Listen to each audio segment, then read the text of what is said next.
Welcome. I guess this is the first time, okay, we're doing a question answer regarding our language, Miss Batia. Okay, we just introduced ourselves. I'm Usir Ka'are, and my brother here is... I'm Happy Ray Atam Hatap.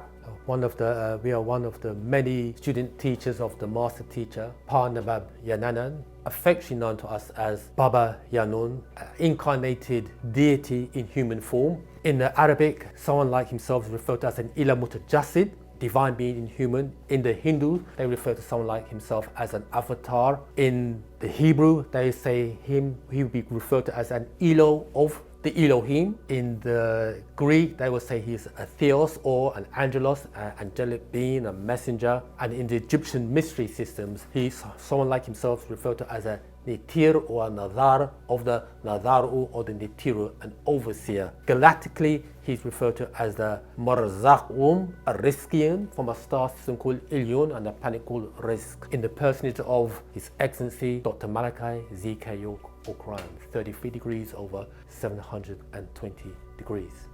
Right, Ajebol, that's eloquently put by my elder here.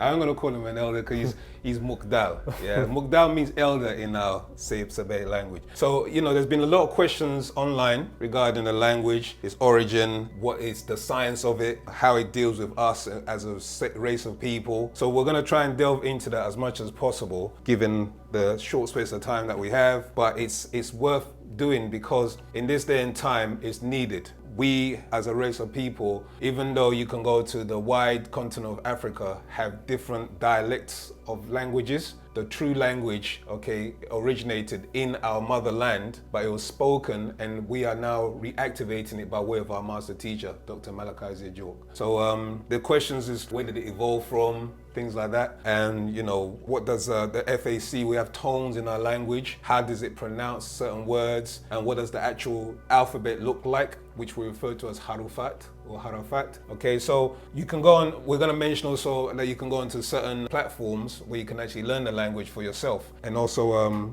delve into it and let those tones manifest, because it's the tones that will help liberate our minds, and it also helps reconfigure. But we're going to get into the science of all of that in this time that we have. I want to jump off, Zamal, if that's okay, with the speaking of tongues and the origin of our language. So within this book here, it's called Taraq, okay? And Paa Lahag is basically a compendium of a larger book, okay, which has been put down into smaller forms for us to be able to digest, because it's coming from an outformation perspective brought by our master teacher, Baba Yanun. Okay, so I'm gonna read a portion, and hopefully you'll understand that you're gonna hear certain hints of other tones in there, like Arabic, you're gonna hear tones of Hebrew, etc. But be assured that when you go and research the language, this predates all of them. It's an ancient Egyptian language, which they call the mystery system, or they call it hieroglyphics. That was the pictorial, but the actual spoken language is Misbatia or Sabian, okay, or Saba. So this is Paa Lahag, the revelation to the Nuwapians, Paa Lahag, the way. Na tuk shalal lasanat, okay, speaking of tongues. So just an explanation of where the language came from for those who are asking. Number 1, verse 1. Lekum aye nuwapu yasar aye Kharadu. Okay, and that translates, for you, my Nuwapian family, my children. Number 2, beloved and wise are Nuwapians who choose to learn and to speak our ancient language and tongue. Nuwapui, or as we've updated the tones, is Misbatia, but it still can be used Nuwapui. The first spoken language on Taha, earth. Most will claim, because they believe in the Torah as the book of creation, that the beginning of life on Taha earth began with one male named Adam. Okay, so from that they're saying that Adam named everything, and because of the Torah they say Hebrew or Aramaic was the first language. When you go and do your research, you find out that that language that we're speaking predates all of them. Okay, and Hebrew is just pertaining to a particular time frame when a particular person was referred to as a Hebrew, and that goes into the name of Abraham, who's referred to as a Hebrew in the book of Genesis. Okay, so the same thing with the Arabic. The Arabic stemmed by way of his progeny, which was Ishmael, who was the son of Abraham. So as you can see that these languages are stemming off. So the question you have to ask yourself is, what language would Abraham have spoken, because he went into Egypt, okay? So he had to communicate to the Pharaoh in a language. So the question is, what was that language? It must have been something that was there before, because we know that Egypt was the first civilization on the planet. Yeah, the ancient civilization of Egyptian civilization was the first on the planet. Some people argue that it's Mesopotamia, but the original languages and what they call the cuneiform script, etc., originated in Egypt. So the language that Abraham was able to communicate to this Egyptian pharaoh in must have been that language which we speak in this book as being Sabaic or Sabbatic or Mispatia or Nuwapu or Nuwapui. Okay, so that's just an introduction to that. There's a few more things in here. It's a very interesting excerpt that was just read there. And the question to ask now is, Adam was the first man, according to monotheism, on the planet. The question is now, what language did he speak and who taught him? Now, if we go back to Abraham, who is regarded as being the patriarch of monotheism, and he didn't speak Hebrew, what language did he speak? Let's start with Abraham. So you have to go back to where he comes from. According to the Bible, he's from Ur of Chaldea, which would be Mesopotamia. So what language did he speak? The language he spoke was called Ugarit. That's the language he spoke was called Ugarit. And he was taught that language, or that language came to him and his people by way of beings referred to as the Anunnaki. Anu referred to as the heavenly one. Na means the na means to come down. The na in 50s, key to earth. So Abraham was taught a language by way of a group of extraterrestrials known as the Anunnaki. In the Bible, you see the word they use is the Elohim. Now, going back to Adam now, if you had to give a name for the language that Adam spoke, it would have been called Adamic, named after him. But however, he was taught by, according to the Bible, the Elohim or God.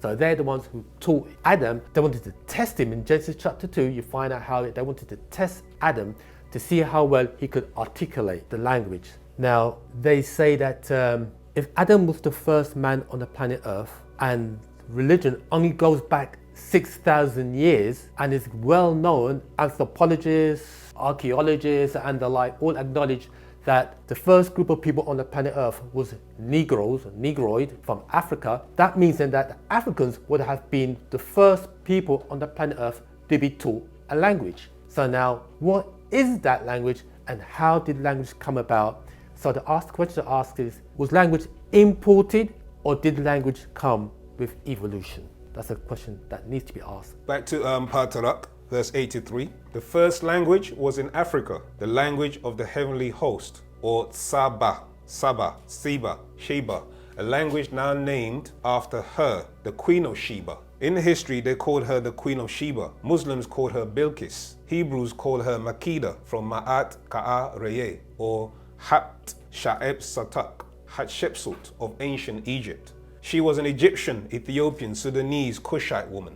Verse 86, they call her tongue Sabian and Nabatean, which is Aramaic, onto Arabic, Hebrew, and Syriac. They all come from Napatan or Nuwapuyi. So look again at their Bible, Genesis 2:2, you see Saba, and that translates as the heavenly host. Hebrews, for those who need the references, Hebrews Strong's number is 635. Those that came down from heaven to earth to man, as the brother explained.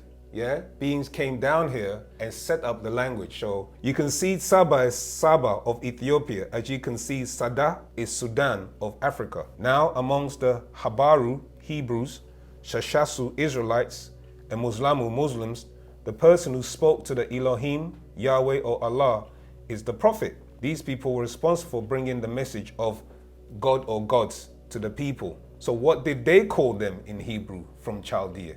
And the word would have been Nabi, prophet. Into the Hebrew, Naba, Nuba, prophecy. Into Nabua, prediction. Strong's number 5016, verse 93. And the same words in Arabic, Nabi, prophet, Nabwat, prophecy, and Nabua, prophetical, prophet. What letters or sounds do you see? Okay, you see the letters N and BW. Okay, these are known as root letters, okay? And then when you add the vowels in, or the tones, not really vowels, they're really tones. When you add the tones in, it then will change or shift the tonation of the word. So you have the word or Nabi, which is Again, put the vowels in, A or I or O, was it E, U, is that right? Sure. Yeah, so these actually would then kind of like change the tones and the pronunciation of the word, depending on whether it's elongated or shortened, etc. So going into the root now, for the person or persons who had a message from their gods. So these Nabu or Nabi, these prophets, these prophetical beings, and remember the root of it is coming from Nabatian, which is the root of it is going back to us as a race of people. That of course was taken from Nuwapians. And what's been explained to us is that when you look at the P, these can be interchangeable. The B and the P can be interchangeable. So sometimes you have the word Nuwab as in Nuwabian or Nuwap as in Nuwapian. The master teacher was explaining to us that when somebody asks us what language we speak, and we say Sabaik or Sabatic or Nuwapu, Nuwapt, he never gave them the meaning of it. And he did that on purpose, because then they have to come to us to get that meaning, because within their Adamic evolution and the Adamic translations of everything, they've given the authority on words. They've given the authentication on words, the authority on words, and they've made it authentic. So nobody will question them. But now they have to come to seek to us to ask us, what does Nawapu or Nawapt means? And he kept that hidden. Okay, but we'll explain what that means. So let me just finish off this, and then that of course was taken from Nuwapu, Nuwapians, Wu-Nawap. Hence we call the doctrine, the science, Wu-Nawap. Take a close look at the Hebrew, Nebuah for prediction, and the Arabic, Nabuwaya for prophetical. And you can see Nuwapuyi from these same roots, as the B and the P are interchangeable. 97. So the bringer of God's words, or the one to foretell was going to happen next, had that title. The beings from Sabatat, Sirius star system, and Sa'at, Orion star system, who created the heavens, mentioned in their book of Job, chapter 9, verse 1 to 9, Job 38, 1 to 32, and also by another Nabi prophet called Amos in his book of Amos, chapter 5, verse 8. Yeah, I just want to quickly backtrack, because there's a lot there. There's a lot there. There's a lot there to unpack, but I'll be the reader and you'll be the explainer. Yeah, what it is that the question is, was language imported or did it stem with evolution? And if we go back to 83 now of the same Paa Lahag, speaking of tongues, I read it again, it's got here, 83. The first spoken language was in Africa. The language of the heavenly host, or Tsaba in Hebrew, or the Saba, Siba, or Sheba. The word heavenly host is Tsaba in Hebrew, Saba, or Siba, or Sheba. That alone lets you know that the language was named after those heavenly hosts, as Zamal just read. We came from the Sirius star system, or we refer to as Masbat, the Sirius star, and from Sa'ahat, Orion star system. So the language we say Misbatia today, or Sabaik, was named after those heavenly hosts. They named this language, a language now named after her, the Queen of Sheba. So it's attributed to her, the Queen of Sheba. Now, when we say was language imported or did it come with evolution, this is letting you know here that the language was imported to the planet, first to the Africans, and to be more specific, it was the females who were first taught language on this planet 54,000 years ago. They were taught by beings we refer to as Nadaru, or scientists, we should say, galactical scientists from the Sirius star system.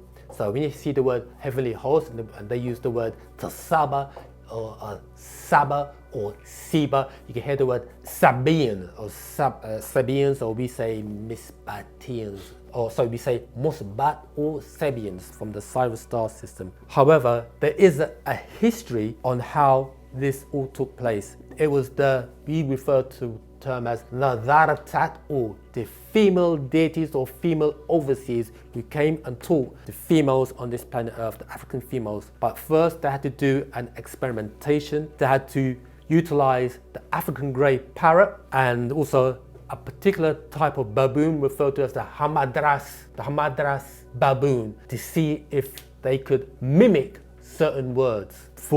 Prior to that, it was only the deities or the Nazaru who spoke language. So what had to happen is an anatomical alterations had to take place within the female, such as within the larynx and the vocals, that had to take place before they were introduced to the language. So that occurred 54,000 years ago. And after that, it was the feminines, we say the feminines, who then in turn taught the masculines this art or this secret of communication with the heavenly hosts and other people. So was language imported, or did it come with evolution? It was imported.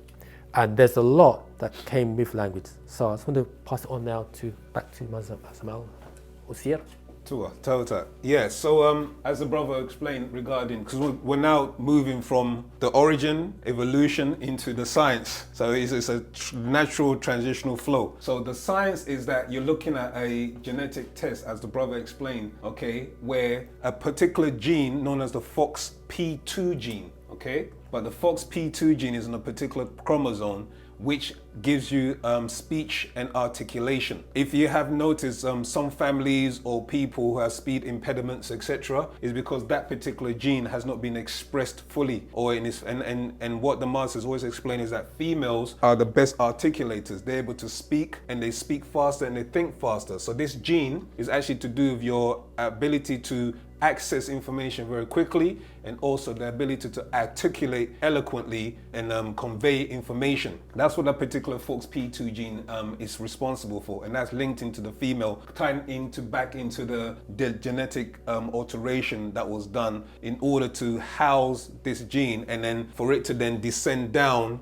eventually to the point where the females could then speak at a quicker rate and access information at a faster rate, okay? That's the science there. Development. With a language came culture and advanced development. Now, if you look at if you go into anthropology, you see that you have certain groups of people referred to as, you then use the word Australopithecus afarensis, Australopithecus africanus, so all these Australopithecus, Neanderthal, etc., etc. With the advancement of language came what's referred to as we said, a development in culture and a development in intellect. There's a lot that came with language. I want to say this, which is, when we say came an advanced development, you have two groups of people. You have what's referred to as anatomically modern humans, and you have behaviorally or behavioral modern humans. When we say anatomical modern humans, what we're saying is these are human beings that look like us, but they never act like us. The behavioral modern humans, meaning that they look like us and they acted like us. And that action how they acted like us came about with the intervention of language. And as we said before, with the language came advancement in tool utilization, basically culture. And culture is all-inclusive of everything. So we have what we refer to again as behavioral modern humans, and we have the anatomical modern humans. The anatomical modern humans are those that look like us, but they didn't behave like us. The behavioral modern humans, meaning that they looked like us 54,000 years ago, and they act like us 54,000 years ago, as how we are today. The two types, okay? So, going to the verse 99. Now, when you look back at Genesis 2:2, you see the host Sabatu, Enneads, hosts of Patat, heavens, and Taha, earth. They who are Hebrews are said to speak Habaruyi, Hebrew, and those who are Arabs are said to speak Arabuyi, Arabic. So those who are of the Saba host must have spoken Sabbatic, only stands to reason. Even the Muslims say that their prophet Muhammad or Ahmad ibn Abdullah was taken up to heavens, Quran 17 verse 1. I'm just going to give you quotes and keep it short and not to elongate it. Verse 102. So he went up to the heavens, a place, and he spoke to their God, Allah, from behind a curtain. I just wanted to point out something actually when I wrote that, the word masbat. Okay, that word here, ma, means place. Okay, so that's denoting, anytime we see the word ma in front of our language, it denotes a place, okay, or dwelling. So this masbat, okay, it's talking about a place where of the stars, okay, and that's what it's representing. So, you know, our language literally is telling you in the meaning and the tones that we are of the stars. Okay, that's where the language is coming from. So verse 104, right in their own Quran, it says where he is at and where he rules. So they talking about Allah is in a place where he rules, okay? And it's a one star system, Sabat, yeah? So there's serious star system is where this particular being resides in. So they're just showing you that it's a place, it's a system of stars where many advanced beings originate from. And when you go and look into your writings of the Dogon and other places like in South America, you go to South Africa amongst the Zulus and people in Zimbabwe, all refer to the Sirius star systems. Okay? Sabat Sirius in ancient Egypt, it was also called Sabat, Sothis, and Sopdet. So I just wrote that down for people to research it. So you can see the same name for the same Nathar, who my humble brother here brought down, whom they call gods or the heavenly host. And what did Yeshua or Jesus say in their New Testament, John 3:31 and John 8:23? Ye are from beneath and I am from above. The word used in that Greek Strong's number 507 is the word anu, okay? Or they'll have it in the Greek as ano. Okay, in the Greek. From with his father, who was where? Matthew chapter 6, verse 9. Our Father who art in. Let's now replace these words, because this is what the part of the whole thing about language is that the English language and other Roman and the Indo-European languages are part of the spell. Okay, so when you look into the Greek here, you have ano, Greek, which means the heavens, all right? And you have also in the Greek, Oranos, which clearly you see as Orion. So yes, Jesus' father is in Sa'at, Orion star system, a 7 major stars called the 7 heavens above. This is where you get your 7 heavens in the Quran. You know what I mean? And Muhammad traveling through the 7 heavens, etc. And everything's all in sevens. They all make it so clear where their God, Theos, Allah, Rab, Lord, Yahweh, Elohim, and Alihat, and are in Sabat Sirius or Sa'at Orion, and with the host, or as one of the hosts. And remember, there was a good and bad heavenly host. Safaru, Seraphim, and Karabu, Cherubim, which goes into the Anunnakis, okay? And there are many different names and titles. Yeah, just quickly jump in there and go back what Zamani said. It talks about the different languages, the Greek, the Roman, Indo-European languages. This then asks, the next question is language race specific? The answer is yes. Languages is race specific because the language deals with the tones, frequencies and vibrations on which a race or people vibrate on. Not all races vibrate on the same frequency. And you could tell that by the music of the Europeans, the music of the Hindus, the music of the Orientals, the Chinese, the Koreans, and the music of Negroids, that's from Africa, or the reggae music. You know that language is, because music really basically goes back to tones, frequencies, and vibrations. So, is language race specific? The answer is yes. Language is race specific, and there are languages that can be constructive or destructive. We have languages that are conducive, unconducive, and you've got languages that are conductive and unconductive to a specific race. True, very true. Yeah, like let's just give like an everyday observation. When you are going into a particular area, neighborhood, okay, you hear a particular language being spoken. They even have an area named after the Asians, for instance. You with me? You go to Chinatown, you know that when you go there, you're gonna hear the Chinese being spoken. So, as the brother said, language is very specific to a particular race or people. And with that in itself is also to do with the genetics and their DNA and how it reconfigures them, and also how they view things. What you have to realize is language is also a way of how you're able to perceive your reality. And us speaking a language which is a dead language, okay, that has no relevance to us, as the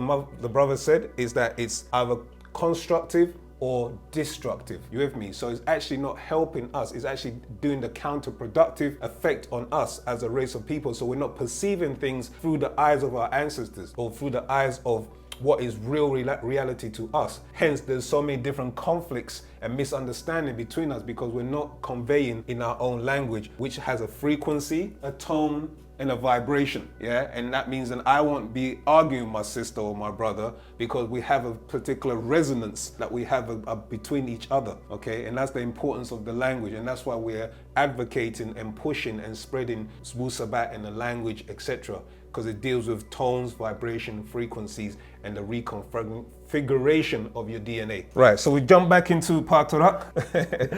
Yeah, we're doing our best to get this information out there. So 114. So now we know where creation was first. Africa's Sudan, Ham, Ethiopia, Kush, and Arabia, Foot. We know who created the host, Saba, why it was called Saba, Sheba, and that the heavenly host spoke Sabbatic. Verse 116. These beings sent humans to warn others and tell them what is to come, were called Nabi in Hebrew and Nabi in Arabic, meaning prophet, and their good news spoken in a tone or tongue of the people for whom it was intended. Okay, so verse 116 is a very poignant point there. It's essentially saying to you that, as the Master has explained to us now, and the revelation is that we are the next prophets of the next 24,000 year cycle. So our job is to go and teach this information in the tones of our people, the true tones, so that they can waken up to that spell that they've been placed under.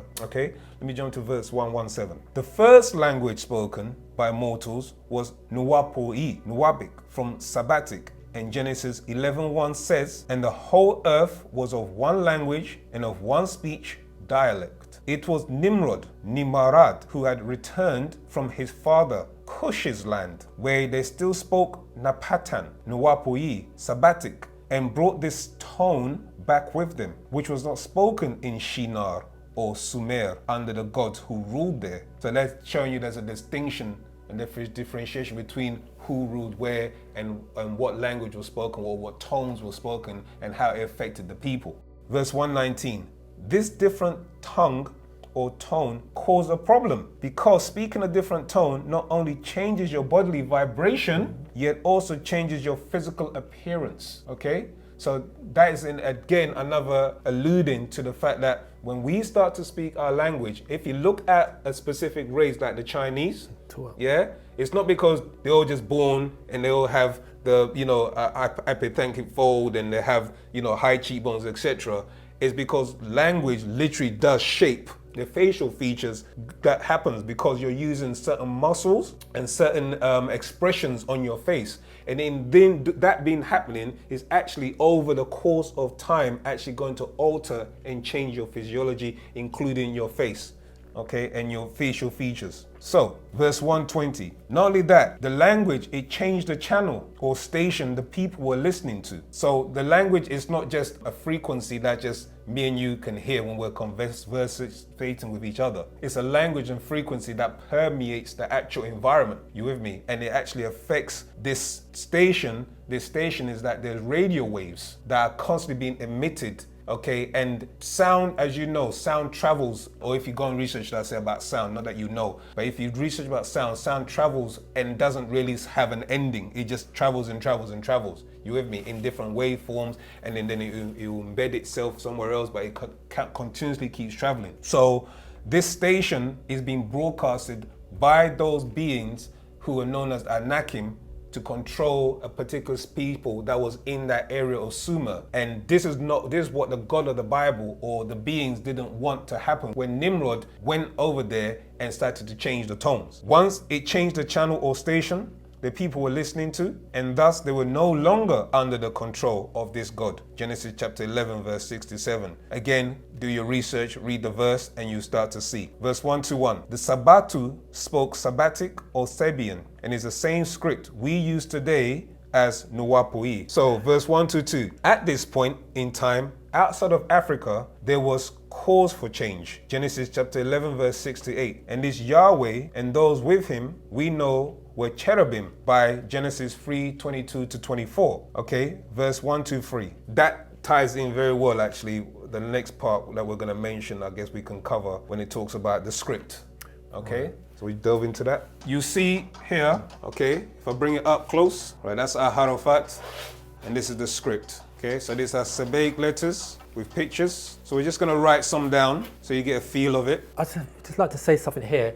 Zamal was mentioned about the God of the Bible and Genesis chapter 11. Genesis chapter 11 is a very poignant chapter that pertains to language. Or the story of Genesis 11 is talking about the Tower of Babel and Nimrod and his people. And it says here, let's read it. Genesis chapter 11 verse 6 to 7 reads, "And the Lord, Yahweh, said, Behold, or look, the people is one, they're united, and they all have one language, and this they begin to do. And now nothing will be restrained from them, which they have imagined to do." Everything that they imagined to do, they'll be able to do. So this was a concern to this Lord or this Yahweh. "Go to, let us go down, and there confound their language, that they may not understand one another's speech." So this is letting you know then that, as Zamal said earlier on, that their language is race specific. And these, or Nimrod's people, they spoke a language that cut off the broadcasting, the messages that was coming from this particular Lord or God.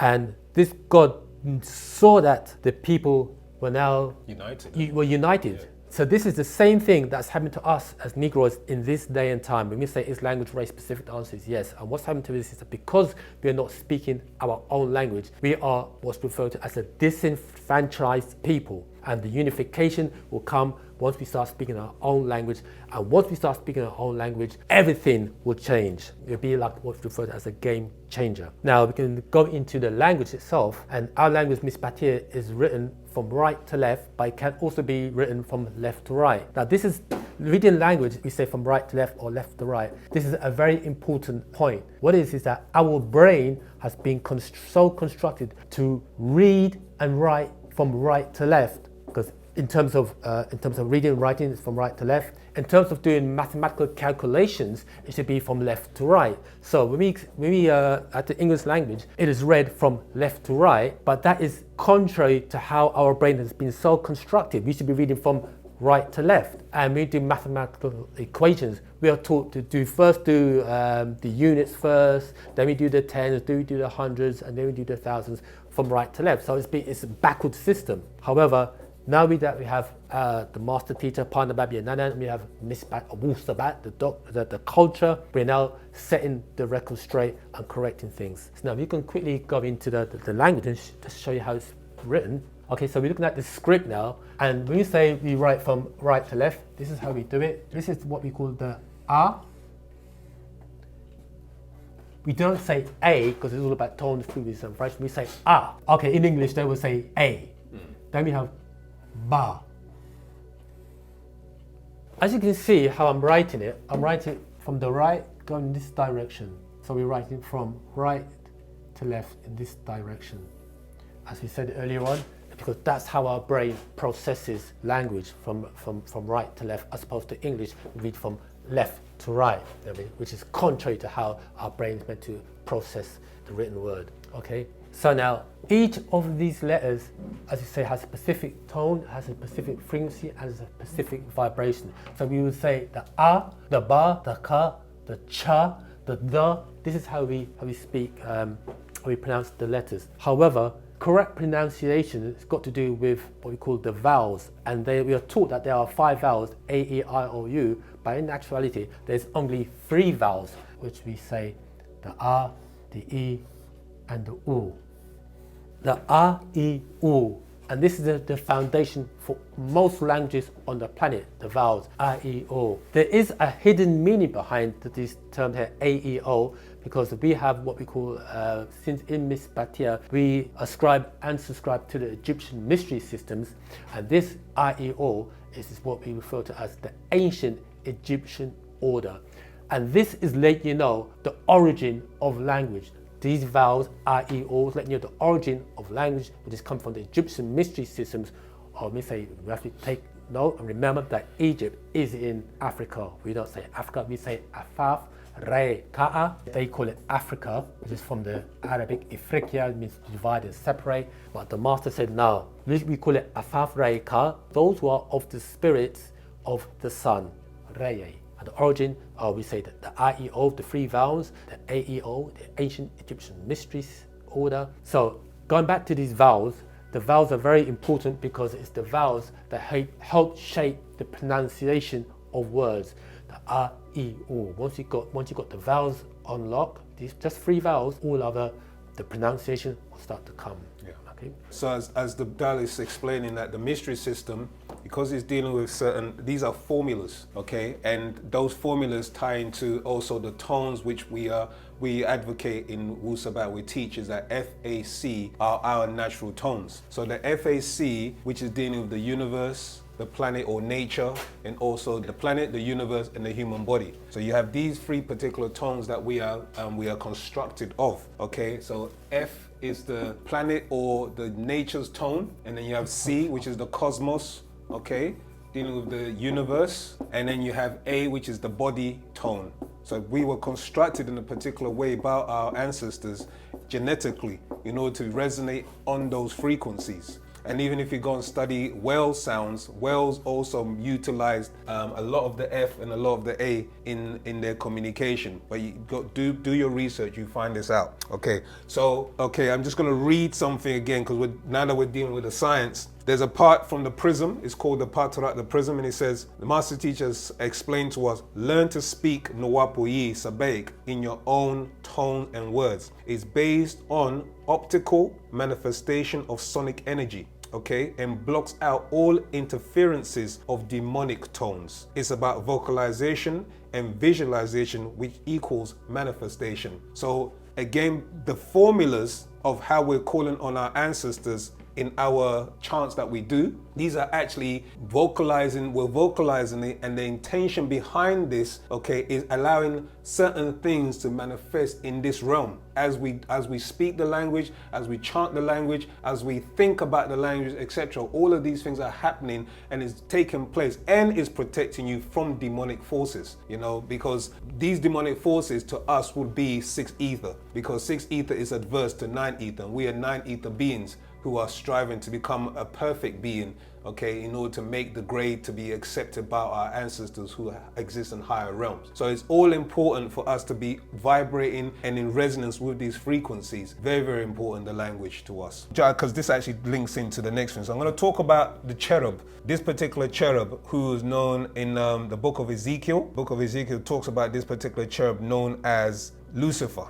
Okay, so we'll start from verse 1 to 2. So at this point in time, outside of Africa, there was cause for change. Genesis 11:6-7, which my brother read out. And this Yahweh and those with him we know were cherubim by Genesis 3:22-24, verse 1-3. We also know the anointed cherub was evil. Yeah, Ezekiel chapter 28, verse 1-14. And on you see they are of Tyre or Tyre. That's Ka'anu, Canaanites. Matthew chapter 15, verse 21-23. So again, do your research of who lived in that area. You find out it's the Canaanites, and the Canaanites link into the cherubs, who are these incarnated beings. Verse 1-4. Canaan begot Sidon, Genesis 10:15, and from him came the women of Tyre and Sidon. The prince of Tyre, or the prince of cherubs, is with this Yahweh, who did not want Adam to learn or be their equal. Genesis 3:22-24. So in Genesis 11:5, he and the anointed cherubs, the cherubim, came down from heaven to cause confusion on Babel, as it states in verse 9, and is how you get your many dialects from that one first language spoken by the heavenly host to humans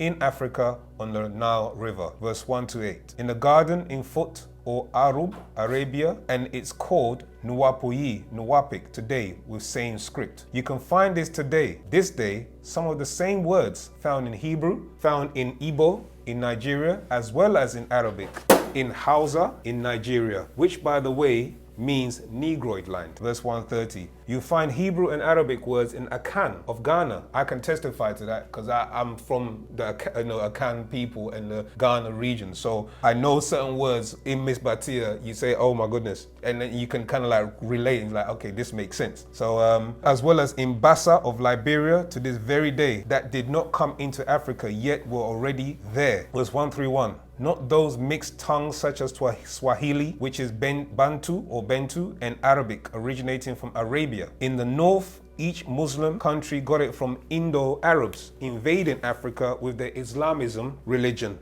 for slaves, trade, gold, and spices. So you have Amharic, which is mixed with Latin and Greek, and then Coptic, Ge'ez, mixed with Greek and Latin. So, who are all speaking tongues or dialects or Sabaic or Sabbatic, which is now Nuwapuyi, Nuwapik, from Napata, Sudan, Meroe, Ethiopia. That is Hatat, Ka'a, Patah, and Hatat, Ba'a, Patah, the north and south of ancient Egypt. Don't let them try and fool you. They all got their tongues from Nuwapuyi, Nuwapik, Napata, along the Nile River. Don't believe me. Check it out. I know that we went into it a bit. Yeah. However, we got to know the science behind the language or the science behind languages and the origin of languages. So now we can give you the art of the application of the language. Now, the first thing we say when we meet each other, or we greet each other, we say Rahubat, Zama. Rahubat. Now, you say it means greetings. However, there is a deeper meaning behind this word here, the word Rahuba, the root letters, Rahuba. The word, see this word here, this word there, who. This pertains to Hua and also pertains to Hu-He. Now, I just want to write this symbol here, and this is how the master teacher wrote it, like this.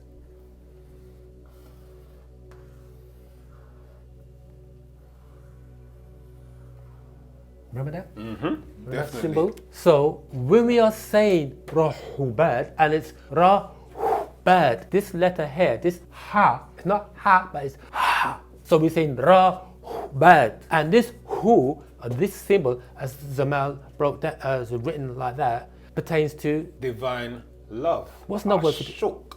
Write that down there, please. Zamal. Ashuk. Ashuk. Okay. This hu, hua, and hu-he.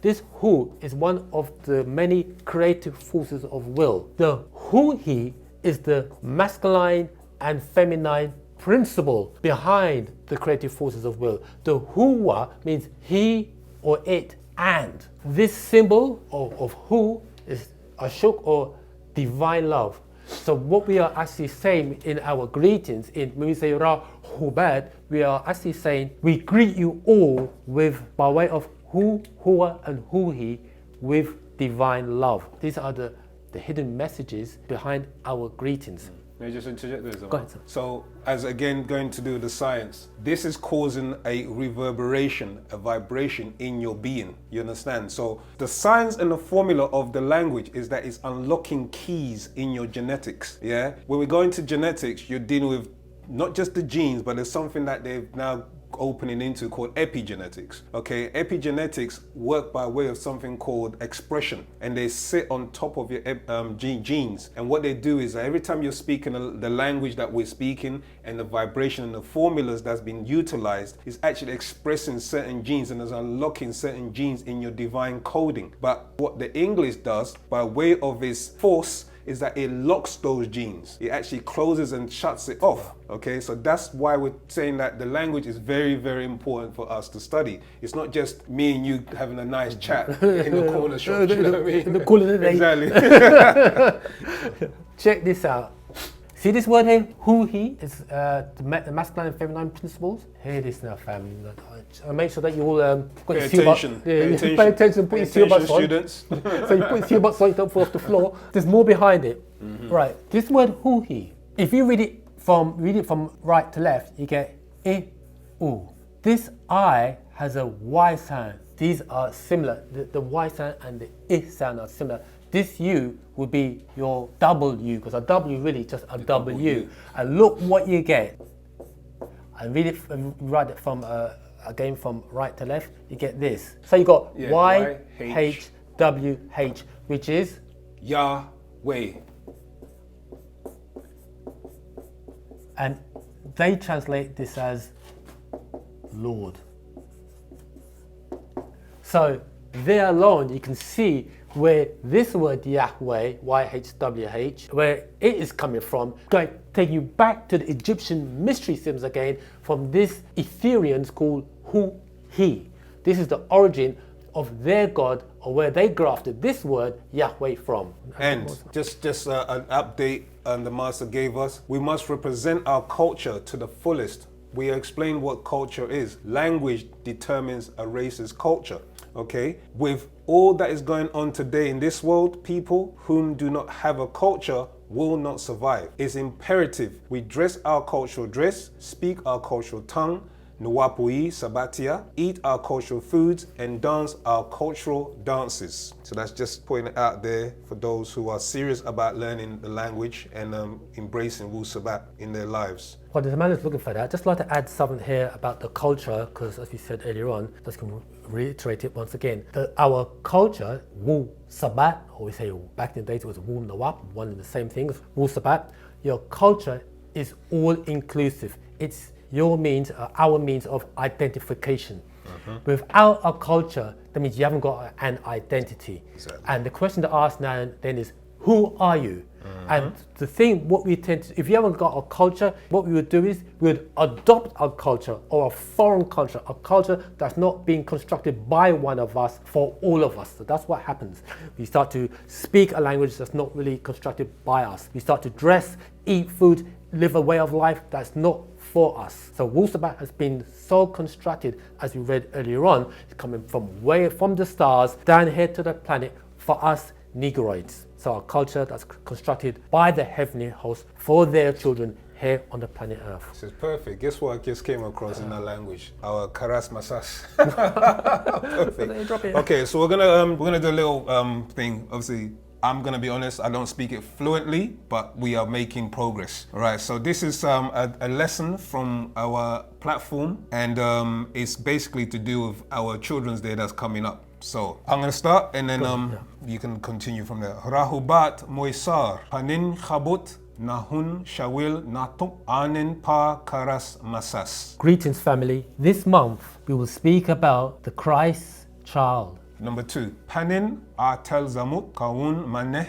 Pa Sapa, Anin Pa Ladud, Shalil Hara, Haroyu Anhu, Asar, Wu Ashashtat. This holiday is from the story about the birth of Horus, his parents Osiris and Isis. Wu Hayen Wakutum, Shalil Kadim Mahmat, Asar Wu Ashashtat, Kawuna Radu Mahmat. Once upon a time of ancient Egypt, Osiris and Isis were ruling Egypt. Pa Natar, Asar, Lamuda, Pa Muzwalu, Shalil Pa Arase, Laye Zarua Bora. The overseer Osiris taught the people of the land to grow food. Anhu, Lamuda, Hum, Lameh, Laye Shayuk, Pa Muzra'ah, Ba'ed, Pa Shamut al Mabal, Shalil, Pa Nayal Nahar. He taught them when to plant the seeds after the annual flooding of the Nile River. Ant Hum, Anuda, Sa'um, Ranuna Hara. They had a son named Horus. Lameh, Pa Wakut, Wasula, Lake, Ladut, Hara, Ashashtat u, Shakaktat, Nababtat, Nasura Anha. When the time arrived to birth Horus, Isis' sister Nephthys helped her. Pa Masut,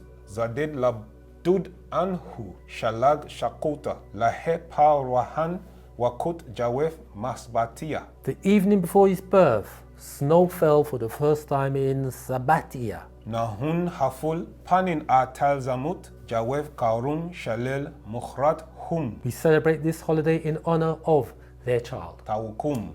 Tawakum. Tawakum Lahe, thank you for the and the questions. Tadrush, I think Tadrush at is questions. Okay, and we'll close it off, and thank you for listening, and I hope this has been exciting and invigorating and thought-provoking teachings. Or like edification. Edifications, all of that, yeah? So we end by our greeting.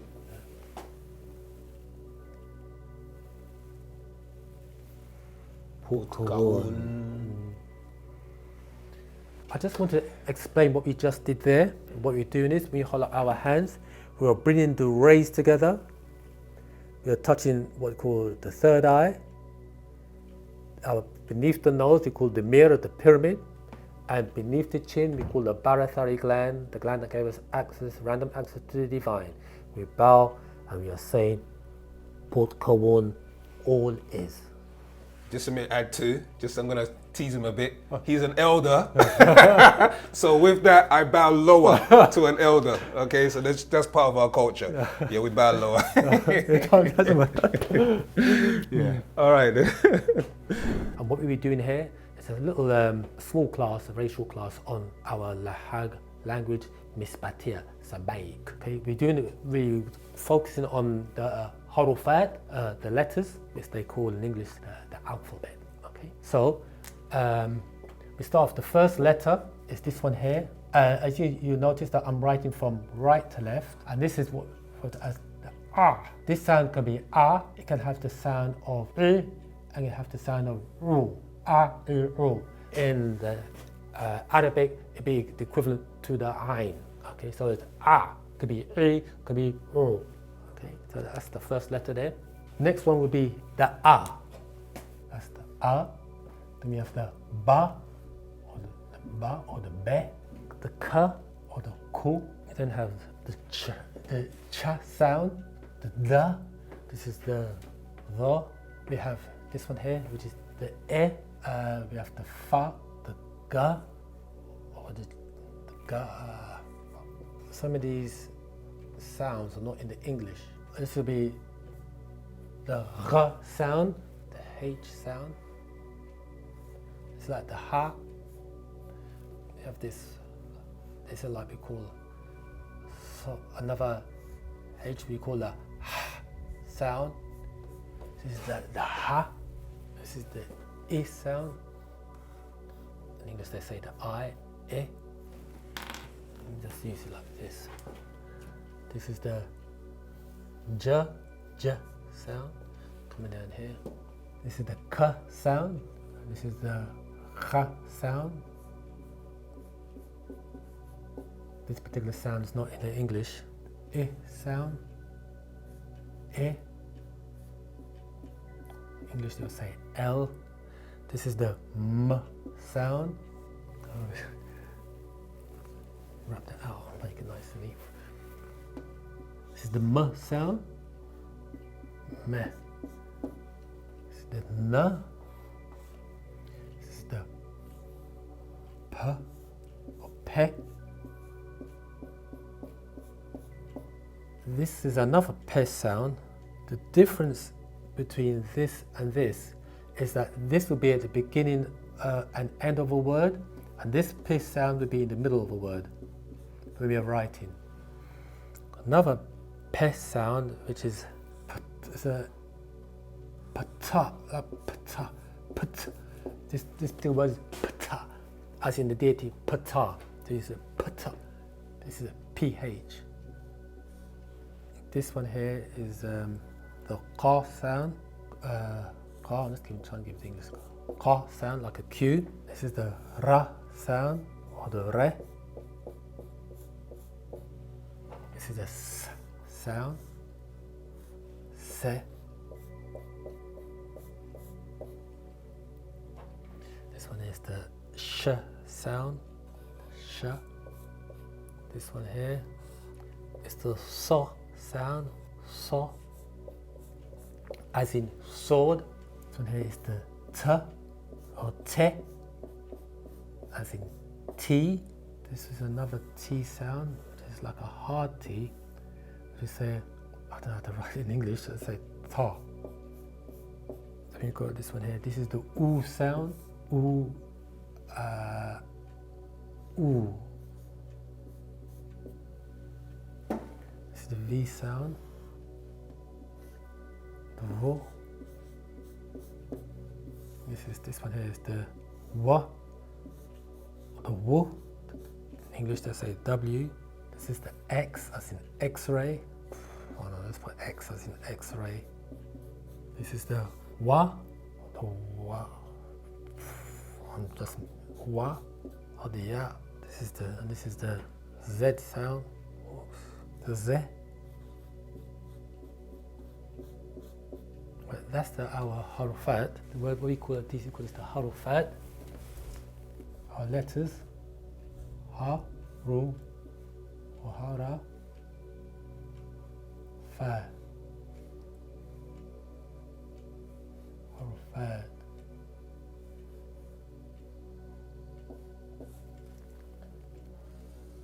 There's a science behind these lines here,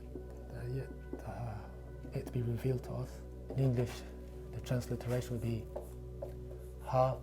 it's a transliteration, harafat, and in English we would say letters. But that's our Lahag. There's more to it than that. I have to get back to you on this one here. But this is basically our letters. The A, the B, the Ko, the Sha, the De, the Ro, the E, the Fa, the Ga, the R, the Ha, the Ha, the E, J, K, Kha, E, Le, Me, Ne, Pe, the P at the beginning, the Pe, the P in the middle of the word, be writing, the Pata. I need to go back to that one. We have the Ko, the Re, the Se, the Sha, the So, the Te, the Ta, another hard T, the U, the Vu, the Wu, the X, that's an X-ray, the Ya, and the Z. So this is our Mespatia Horufat Sabaic letters. In the English, they say the word alphabet. Okay, as we said, you can see it's written from right to left. However, we can also write from left to right as well. So if I had to write my name, I could write it that way, or I could write it from this way. Sorry, I made a mistake there. I could write it like this. What do I do now? Yeah, that's right. Twee. You can't spell the whole name. Haptui. That'd be Haptui. So we can write it from left to right, or we can write it from right to left. So that's how. Or even we could also write Mispatia, up down or down up. These are the vowels that they say A, E, O. When we say the A, E, O, the vowels A, E, O is where most letters, most languages, this is the origin of most languages, or the vowels of most languages, the A, E, O. Now, what makes this so significant, especially in Mispatia, when we are chanting, whatever chant we have, to get the correct tones, the correct frequencies, and the correct vibrations, this is the foundation. Once we are able to chant this particular tone, because this is actually a chant as well, the A, E, O, or the A, E, O, all the other chants when we are chanting will fall into place. For example, a simple chant is what they call the Om chant, and it would be A, E, so it would be A, A, So if you had to chant this one here, it would be A, E, O. If you look at the facial expression, it would be A, E, O. And if you're doing the Om, it would be A, A. You can feel the resonance. It all stems from these vowel sounds, the A, E, O. Whatever chant we are doing, this is the foundation. And this A, E, O, I write like this way, the A pertains to the Nadaru, or people say the Tiru, the Nadaru. The E pertains to the feminines, and the U is the masculine. And when I use this particular chant, it's very significant, because the word Om, you hear this word Om, a lot of Buddhists and all chant this Om in their tongue according to the Om resonance of the body. You see this word Om, you see in the words like omnipresent. You hear the word Om as in omnipotent, omniscient, and this really is a feminine principle. So when we're chanting, so yes, so when we talk about the I, E, O, this chant, we said earlier on, that it takes you back to what we call the ancient Egyptian order, which is let you know the origin of languages. And this is a tone again, a chant, A, E, O, A, E, O. And if you use that same tone, you hear in the word Om, Om. All stems from this here. This is the foundation for all our chants, and it's also a foundation in pronunciation of our Lahag language, Mispatia.